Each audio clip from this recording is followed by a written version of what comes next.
Who remembers the attack on the U.S. Capitol? No, not January 6th. We'll get to that in a different video. March the 1st, 1954, when four people fired 30 rounds from semi-automatic pistols onto the House of Representatives floor from up in the ladies' gallery. Back in 1922, the Puerto Rican Nationalist Party was formed by people who sought independence and sovereignty for Puerto Rico from the United States. Later in 1950, the People's Democratic Party had control of the government of Puerto Rico, and they supported a U.S. law that made Puerto Rico an associated state with some autonomy. The U.S. would have control over defense and any foreign treaties involving Puerto Rico. That wouldn't solve the issue because the PRN revolted against this development. The president of the PRN, Pedro Albizu Campos, ordered armed uprisings in towns all over Puerto Rico. These were put down by Puerto Rican armed forces with help from American forces. Insurgents were killed, bomber planes and artillery were sent in, the governor's residence was attacked, and there was an attempt to assassinate the governor. It was kind of ugly. At the end of the 1950 revolt, there were 16 nationalists dead, 7 police officers, 4 civilians, and a National Guardsman. As part of the revolt, 2 PRN members who were living in New York City set out to assassinate then President Truman. Now, they attacked police and Secret Service agents to try to get into the residence where Truman was staying while the White House was being renovated. One of the nationalists, Griselio Corozolo, was killed, and so was a policeman. The other nationalist, Oscar Collazo, was tried, convicted, and sent off to prison. Now, Collazo's sentence was later commuted by President Carter, and even Truman forgave the man.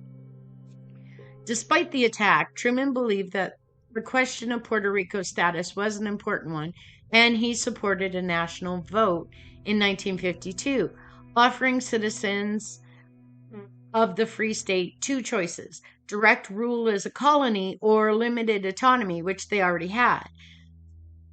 Right? It's kind of a threat when you think about it.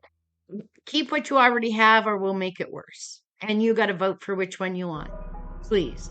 Independence wasn't a choice. So the PRN boycotted the elections, leaving 82% of those that voted voting for limited autonomy, which the U.S. and the controlling government of Puerto Rico both declared a large win.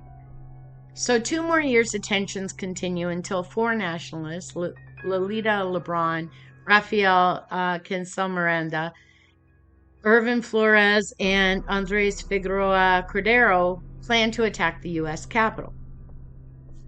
And they wanted to bring international attention to Puerto Rico's status. So Lebron was the leader of this group. She decided the date because the Inter-American Conference would be open in Caracas, and they believed it would generate sympathy within the Latin American countries that were meeting there.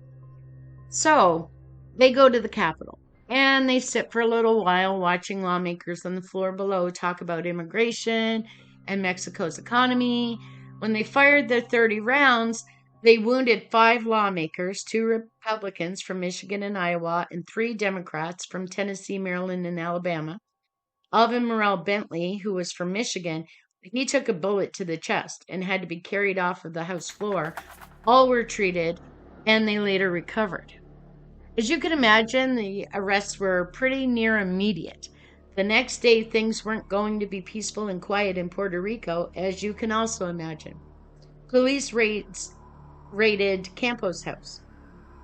He was arrested and taken to jail after a very aggressive attack on his house, but he had nothing to do with the planning or the execution of the attack on the Capitol, which they already knew, since he was probably one of the most heavily surveilled humans on the planet at that time. Campos had been pardoned for the 1950 revolts, but the governor stripped him of his pardon and sent him back to prison. He was charged with sedition, violations of Puerto Rico's gag laws, and attempted overthrow of the U.S. government, even though he had nothing to do with this. In the meanwhile, in Washington, the 4 nationalists are charged with attempted murder and other crimes. They were convicted and given terms of 75 years each, except for Lebron, who received 50 years. They appeal, and their appeal was denied. Those were just the state charges, though. They still had federal charges for sedition. And there were 13 other PRN members who would stand trial with them for sedition. They were all found guilty of conspiracy to commit sedition and given an additional 6 years each. They appealed this, and their appeal was also denied.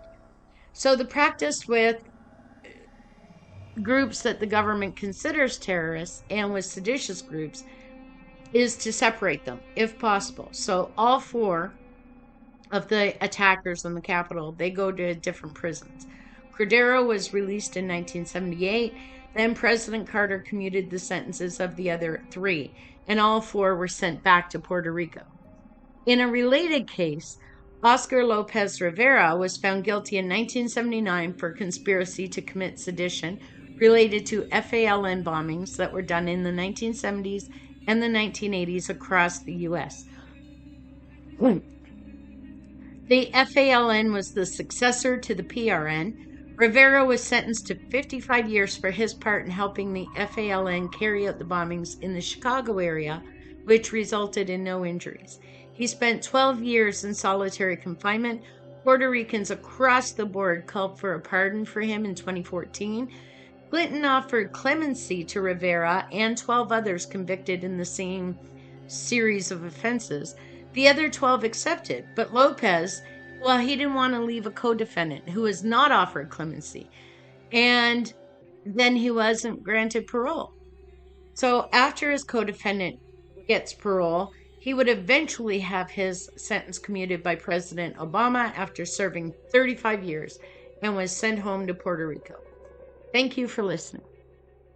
If you're enjoying these videos and you want to see more, please click the subscribe button and hit those notifications so that you don't miss any uploads. We appreciate you. Thanks.